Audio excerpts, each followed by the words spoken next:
কত ষড়যন্ত্র, কত কনস্পাইরেসি পাড়ি দিয়ে আমাদেরকে সামনে এগিয়ে যেতে হয়। এই শত্রুদের ভেতরেও একজনকে দাঁড় করিয়ে দেয় যে আল্লাহর কোরআনের জন্য রেডি হয়ে যায়। পড়েন সুবহানাল্লাহ।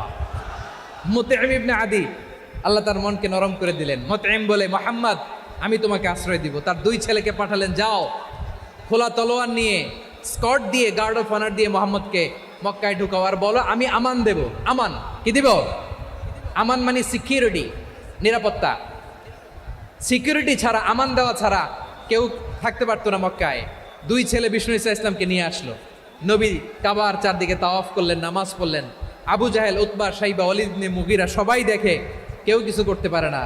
কারণ মুতঈম ইবনে আদি ঘোষণা দিয়েছেন, আমি মুহাম্মদকে আমান দিয়েছি, মুহাম্মদের গায়ে যেন কেউ স্পর্শ না করে। আওয়াজ করে পড়েন সুবহানাল্লাহ।